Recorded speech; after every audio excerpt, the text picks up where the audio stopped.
পৃথিবীর মানুষ শুনে রেখো, আফজাল জিহাদ মান কালা কালেমাতা হাক্কিন ইনদা সুলতানিন জায়ের। সবচেয়ে উত্তম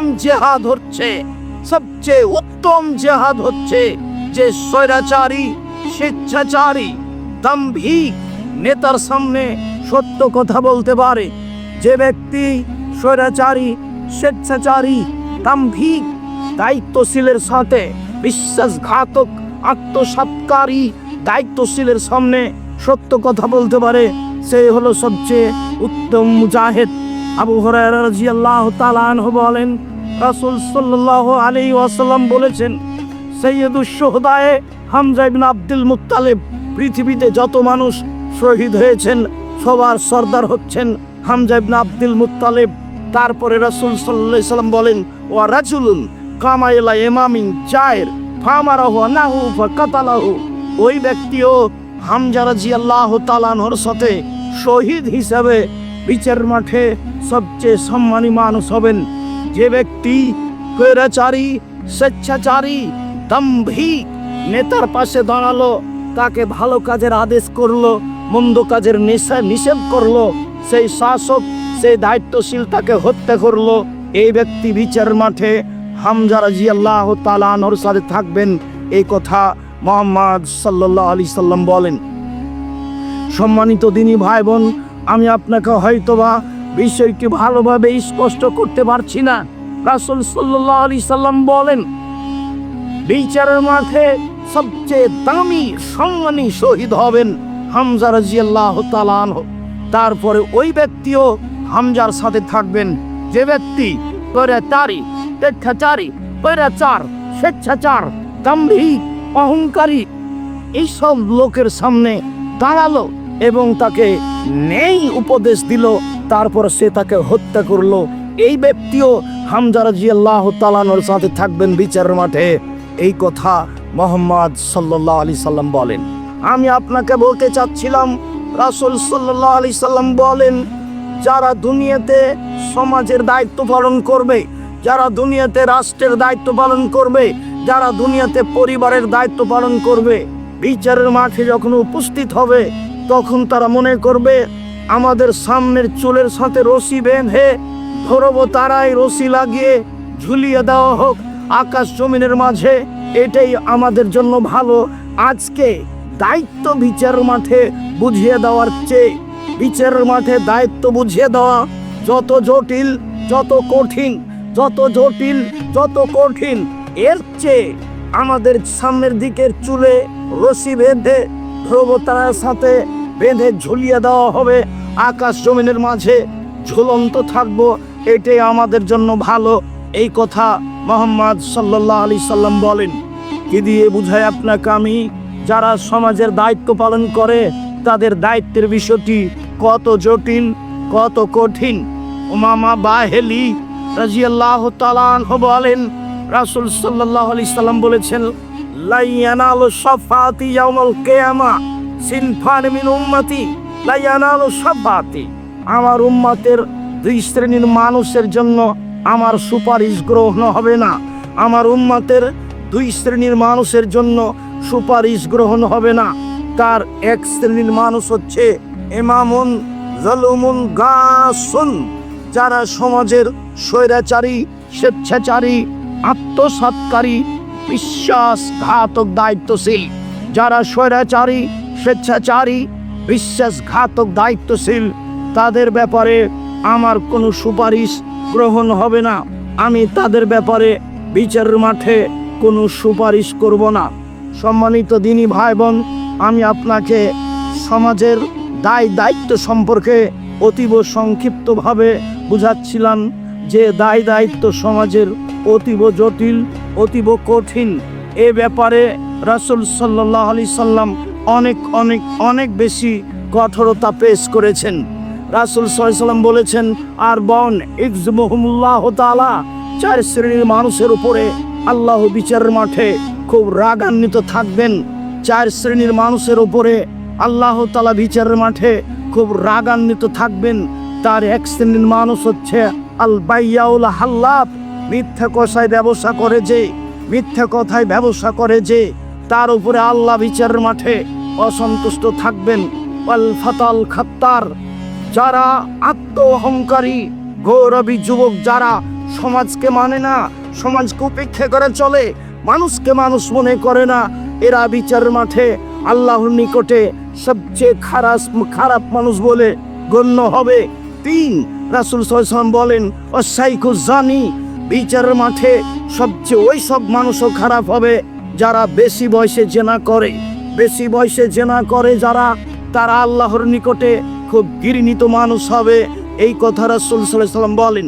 তারপরে বলেন ওয়াল ইমামুল জায়ের, যারা অন্যায়ভাবে সমাজের দায়িত্ব পালন করে, স্বেচ্ছাচারিতায় স্বৈরাচারী অবস্থায় দায়িত্ব পালন করে, তাদের অবস্থা বিচারের মাঠে খুব বেশি কঠিন হবে। চেয়ারম্যান, মেম্বার, এমপি, মন্ত্রী, যে কোনো পদের লোক, হেডমাস্টার, হেড মৌলানা, প্রিন্সিপাল, জেল সুপার, যারা যেখানে দায়িত্বে রয়েছেন, এদের দায়িত্বের বিষয়টি যদি সামান্যতম 19-20 হয়ে থাকে, তাহলে বিচারের মাঠে আল্লাহ তাআলা তাদের উপরে খুব বেশি অসন্তুষ্ট থাকবেন। আবু সাঈদ খুদরি রাদিয়াল্লাহু তাআলা আনহু বলেন, রাসূল সাল্লাল্লাহু আলাইহি সাল্লাম বলেন, বিচারের মাঠে 3 শ্রেণীর মানুষের ধ্বংস সুনিশ্চিত। তার এক শ্রেণীর মানুষ হচ্ছে যাল্লাতুল আলেম, ভ্রান্ত আলেম, যারা, যেসব আলেম ধর্ম বিকৃত করে খায়, ধর্ম বেচে খায়। এই কথা রাসূল সাল্লাল্লাহু আলাইহি সাল্লাম অন্য জায়গাতে এভাবে বলেছেন, পৃথিবীর মানুষ শুনে রেখো, ইন্নী লা খাওয়াফা আলা উম্মতি, আমি আমার উম্মতের উপরে 3টে বিষয়ে আশঙ্কা করি। পৃথিবীর মানুষ শুনে রেখো, আমি আমার উম্মতের ব্যাপারে 3টি বিষয়ে আশঙ্কা করি। 1, আইম্মাতাম মুদিল্লিন, ভ্রান্ত হুজুর হিসাবে ধর্ম বেচে খাই, এইসব আলেমদেরকে আমি বেশি আশঙ্কা করি। তারাই ধর্মের ক্ষতি করবে, তারাই রক্ষক হিসাবে ধর্মকে ভক্ষণ করবে, জাতির সামনে বিকৃত ধর্ম পেশ করবে। এরপরে তিনি বলেন, দ্বিতীয় শ্রেণীর মানুষ হচ্ছে সাতাবদ মিন কাবাইলে মিন উম্মতি আয়াল আওসান, আমার উম্মত মূর্তি পূজা করবে এ আশঙ্কা করি। ওয়া সাতালতাহিকু কাবাইলু মিন উম্মতি বিল মুশরিকিন, আমার উম্মত হিন্দুদের সাথে মিশে যাবে এ আশঙ্কা করি। পৃথিবীর মানুষ, আমি তোমাদের সামনে 3টি আশঙ্কা পেশ করে গেলাম। 1, ভ্রান্ত হুজুর। 2, আমার উম্মত মূর্তি পূজা করবে। 3, আমার উম্মত হিন্দুদের সাথে মিশে যাবে। অত্র হাদিসে রাসূল সাল্লাল্লাহু আলাইহি সাল্লাম বলেন, 3 শ্রেণীর মানুষের জন্য বিচারের মাঠ হবে ভয়াবহ। তার 1 শ্রেণীর মানুষ হচ্ছে ভ্রান্ত হুজুর, তার 1 শ্রেণীর মানুষ হচ্ছে ইমামুন জায়ের, স্বৈরাচারী, স্বেচ্ছাচারী, অহংকারী, দাম্ভিক, দায়িত্বশীল, যে যেখানে মিথ্যা কথায় দায়িত্ব পালন করবে, যে যেখানে স্বার্থপরতায় দায়িত্ব পালন করবে, তারাই বিচারের মাঠে সবচেয়ে ঘৃণিত মানুষ হবে বলে রাসূল সাল্লাল্লাহু আলাইহি সাল্লাম বলেন। সম্মানিত দিনী ভাই বোন, যেহেতু আমার পাশে সুদক্ষ, সুযোগ্য, সুপণ্ডিত, সবার পরিচিত মানুষ এহসান এলাহি জহির রাহিমাহুল্লাহ, আল্লাহুম্মা গফির লাহু ওয়ারহামহু, তার সুসন্তান, সুদক্ষ সন্তান আমাদের সামনে, আমাদের পাশে অবস্থান করছেন, ইবতেসাম এলাহি জহির। আমরা দুপুরের সময় জুমার খুতবার পরেই তার কণ্ঠে তার গতিবিধি আঁচ করেছি। আমাদের সামনে দেখে তিনি তখনই কিছু কথা বলতে চেয়েছিলেন এবং বলে গেছিলেন, রাতে আপনাদের সাথে আমার আবারও সাক্ষাৎ হবে। মর্মে তিনি উপস্থিত হয়েছেন। আমরা তার উঁচু কণ্ঠে অতীব গুরুত্বপূর্ণ বক্তব্য শুনব ইনশাআল্লাহ। সম্মানিত দিনী ভাই বোন, আমি আজকে জুমার খুতবায় কতগুলি কথা শেষে বলতে চেয়েছিলাম, তা বলা হয়নি। এখন দিয়ে একটু কথা বলে রাখি এবং ছেলেদেরকে আমি প্রস্তুতি নেওয়ার জন্য বলি, মনে রাখা ভালো হবে, আপনার মনে রাখা ভালো হবে। পৃথিবীর মানুষ, দেশবাসী, পৃথিবীর বাঙালি মনে রাখবেন, আমি আব্দুর রাজ্জাক বিন ইউসুফ জাতির সামনে ওয়াদা করে আসছি, দীর্ঘদিন থেকে আমার মনে বড় সাধ, আমি এই দেশের মাটিতে উন্নত মানের প্রতিষ্ঠান গড়বই ইনশাআল্লাহ, যেখানে ছেলে মেয়ে বাংলা, ইংরেজি, আরবি উন্নত মানের শিক্ষা অর্জন করে জাতির অন্যায়ের বিরুদ্ধে লড়বে। মুখে কলমে মিডিয়াই সেই সুবাদেই প্রতিষ্ঠান গড়ে জীবন বাজি রেখে চেষ্টা চালিয়ে যাচ্ছি। শিরক মুক্ত প্রতিষ্ঠান জামিয়া সালাফিয়া, দাওয়াত মুক্ত প্রতিষ্ঠান জামিয়া সালাফিয়া, দল মুক্ত প্রতিষ্ঠান জামিয়া সালাফ, সংগঠন মুক্ত প্রতিষ্ঠান জামিয়া সালাফিয়া, হিংসা মুক্ত প্রতিষ্ঠান জামিয়া সালাফিয়া। দেশের সর্ববৃহৎ আয়তনে, শিক্ষক সংখ্যায়, ছাত্র সংখ্যায়, সব দিক দিয়ে আলহামদুলিল্লাহ বড় প্রতিষ্ঠান জামিয়া সালাফিয়া। জামিয়া সালাফিয়া বৈদেশিক কোনো সরকারি সহযোগিতায় চলে না। জামিয়া সালাফিয়া কোনো সংস্থা দিয়ে চলে না। জামিয়া সালাফিয়া কোনো সরকারি অনুদানে চলে না। জামিয়া সালাফিয়া কোনো বৃত্তশালী দিয়ে চলে না। জামিয়া সালাফিয়া আমরাই 5 টাকা, 10 টাকা, 5,000, 50,000, 2 লাখ, 1 লাখ এইভাবে টাকা দিয়ে জামিয়া সালাফিয়া সহযোগিতা করে আসি। আলহামদুলিল্লাহ এখন জামিয়া সালাফিয়া প্রায় 40 লাখের মতো বেতন আছে। 519 জন এতিম আছে। তাদের থাকা, খাওয়া, চলাফেরা সহজভাবে হচ্ছে বলে আমরা জানি, অবগত। জামিয়া সালাফিয়ার শিক্ষককে রসিদ বহি নিয়ে মাঠে যেতে হবে না। তারা সব সময় প্রতিষ্ঠানে অবস্থান করবেন, ছাত্রদের শিক্ষা দিবেন, পরিবার নিয়ে আবাসিক স্থানে থাকবেন, যা আপনারা দেখতে পাচ্ছেন। শুধু তাই নয়, জামিয়া সালাফিয়া বাংলাদেশের বড় বড় জেলায় প্রতিষ্ঠাতা করতে চাই, চলমান প্রতিষ্ঠা করতে চাই। চলমান প্রতিষ্ঠান দিনাজপুরে, চলমান প্রতিষ্ঠান এখানে, চলমান প্রতিষ্ঠান রাজশাহীতে, চলমান প্রতিষ্ঠান আপনার বরিশালে, জমি আছে চট্টগ্রামে, জমি আছে ফেনীতে, জমি আছে কুমিল্লায়, জমি আছে বরিশালে, জমি আছে কুষ্টিয়ায়, জমি আছে ঝিনাইদহে, জমি আছে বগুড়ায়, জমি আছে ময়মনসিংহে। এসব দেশের বিভিন্ন প্রান্তে জামিয়া সালাফের জমি রয়েছে। সময়ের গতিতে প্রতিষ্ঠান গড়বে ইনশাআল্লাহ। সম্মানিত দিনী ভাই বোন, আপনারা শুনে আরো খুশি হবেন। আমরা মানুষের আকীদা সংশোধন করত, মানুষকে সুন্দরভাবে কোরআন শিক্ষা দিতে চাই। মর্মে একবারে টেকনাফ থেকে তেঁতুলিয়া পর্যন্ত মক্তব প্রতিষ্ঠান করতে চাই, মক্তব চালু করতে চাই, যেখানে থাকবে শিক্ষা কার্যক্রম, কোরআন শিক্ষা, যেখানে থাকবে আকীদা শিক্ষা। এইটাকে সামনে রেখে আমরা সারা দেশ জুড়ে যারা ইমাম প্রশিক্ষণ নিতে চাই তাদের জন্য, সাথে সাথে যারা দিন ধর্ম অল্প সময়ে জানতে চাই তাদের জন্য ব্যবস্থা করেছি। প্রশিক্ষক রয়েছেন জামিয়া সালাফিয়া রাজশাহীতে। যাবেন ফ্রি, আসবেন ফ্রি, খাবেন ফ্রি, থাকবেন ফ্রি, আপনার বই পুস্তক ফ্রি। এখন উপস্থিত প্রায় 550 জন প্রশিক্ষণ নিয়েছেন, যাদের অনেকেই আপনাদের মাঝে অবস্থান করছেন। সম্মানিত দিনী ভাই বোন, আমরা এইভাবে জাতির সংশোধনের দাবি জানিয়েছি, চেষ্টা চালিয়ে যাচ্ছি। সাথে সাথে ব্যতিক্রম পত্রিকা, জামিয়া সালাফিয়ার মুখপাত্র পত্রিকা আল ইতিসাম, যাতে 50টা প্রশ্নের উত্তর রয়েছে। দেশ বিদেশের বড় বড় বিদ্বান নিয়ে 12 জন মুফতি দিয়ে ফতোয়া বের করে এই পত্রিকা বের করা হয়।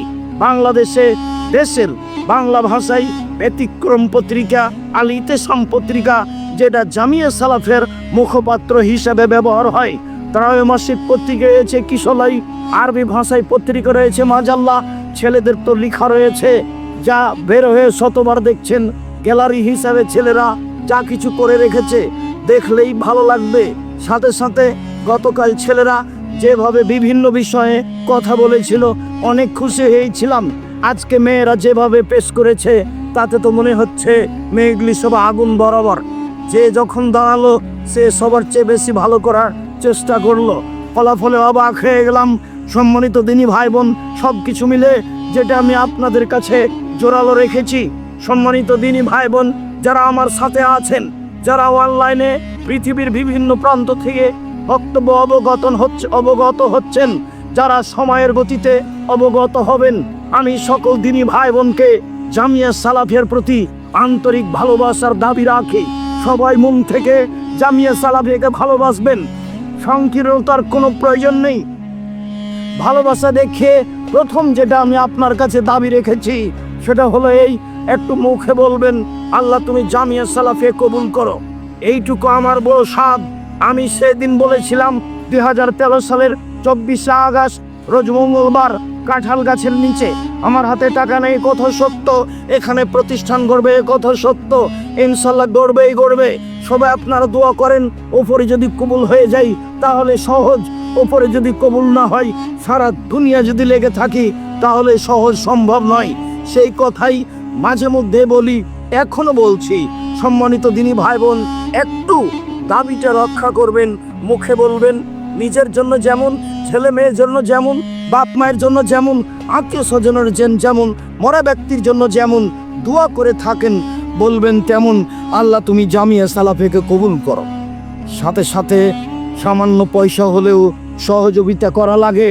মুহাম্মদ সাল্লাল্লাহু আলাইহি সাল্লামের চলেনি 10 পয়সা ছাড়া, কোনো নবী রাসূলের চলেনি 10 পয়সা ছাড়া, পৃথিবীর কোনো দিনই কাজ চলে না এরকম পয়সা ছাড়া। বিশেষভাবে ভারত, বাংলাদেশ, পাকিস্তানে এই সব দিন শিক্ষার প্রতিষ্ঠানগুলি মানুষের সহযোগিতায় চলে থাকে। তাই ভারত, বাংলাদেশ, পাকিস্তানের বড় বড় বিদ্বান মনে করেন যে একমাত্র এই বেসরকারি কওমি এই প্রতিষ্ঠানগুলি, এই জামিয়া সালাফের মতো প্রতিষ্ঠানগুলি এদেশের মাটিতে দিন ধর্মকে জাতির সামনে শক্ত করে আঁকড়ে ধরে আছে।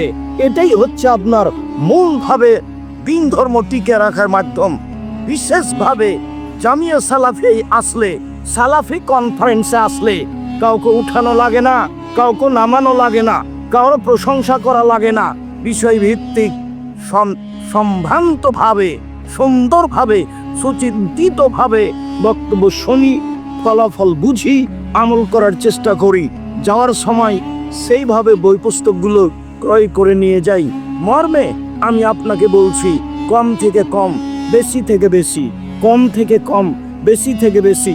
ছেলেরা আপনাদের সামনে আসছে, বৈঠকি দানে কেউ ঘাটতি করবেন না। দ্বিতীয় হচ্ছে, গত বছর বলেছিলাম এই মসজিদের কথা, যে মসজিদ এখন ঢালাই হয়েছে, মেঝে পাঁচগুলি তৈরি হয়েছে। এখন পর্যন্ত যেটুকু পাইলিং হয়েছে তাতে প্রায় 2 কোটি টাকা খরচ হয়েছে। এখন পর্যন্ত পিলারও যা ঢালাই হয়েছে তাতে প্রায় 2 কোটি টাকা খরচ হয়েছে। এখনো ওই অংশের ছাদ বাকি আছে, বাকি অংশ তো সময়ের গতিতে হবে ইনশাআল্লাহ। সেই কথাটাই আবার এবছর পেশ করছি। 1 স্কোয়ার ফুট সমান 5,000 টাকা। সবাই এই টাকায় অংশগ্রহণ করার চেষ্টা করবেন। এখন করেন, 2 দিন পরে করেন, নাম লিখিয়ে দিয়ে যাবেন, যাতে করে আপনার দেওয়া সহজ হবে, আমাদের নেওয়া সহজ হবে। সকল দিনী ভাই বোনকে আমি এই জোরালো দাবিটি পেশ করে অন্তত 1 স্কোয়ার ফিট ক্রয়ের জন্য জোরালো দাবি রেখে গত বছরের মতো বৈঠকি দানে অংশগ্রহণ করার জন্য অনুরোধ জানাচ্ছি। রাসূল সাল্লাল্লাহু আলাইহি সাল্লাম বলেন, মা মিন ইয়াউমিন ফিহি ইসবহু ফিহিন নাস ইয়ানজিলানে মালাকানে ইয়ানজিলানে। 2 জন ফেরেশতা আকাশ থেকে নেমে আসেন। ইয়াকুল আহাদুহুমা, 2 জনের একজন বলেন, আল্লাহুম্মা আতে লিকুল্লি মুনফিকিন খালাফা। যে যতটুকু দিল তুমি তার ততটুকু পূর্ণ করে দাও। অপরজন ফেরেশতা বলেন, আল্লাহুম্মা আতে লিকুল্লি মুমসিকিন তালাফা। যে যতটুকু দিল না তুমি তার ততটুকু ক্ষতি করে দাও। তারপরে যেটা সব সময় শোনাই, আল ইয়াদুল উলিয়া খায়রুম মিনাল সুফলা। দেওয়া হাত ভালো নেওয়া হাতের চেয়ে। ছেলেরা তোমরা মাঠে যাও, আমিও আপনাদের সাথে অংশগ্রহণ করছি। যারা এখানে স্টেজে আছি তারাও সবাই অংশগ্রহণ করব।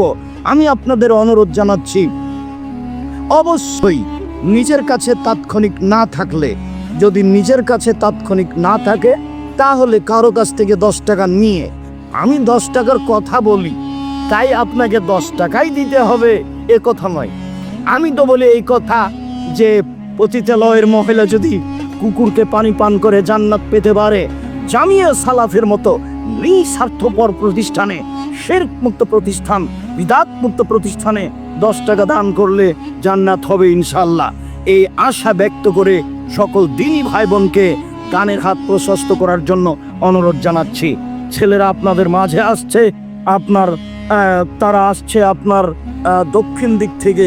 সম্মানিত দিনী ভাই বোন, সবাই অংশগ্রহণ করবেন, কম হোক বেশি হোক, 200, 500, 2000, 1000, 5000, আর এমনিতেই সবাই নাম লিখিয়ে যাবেন।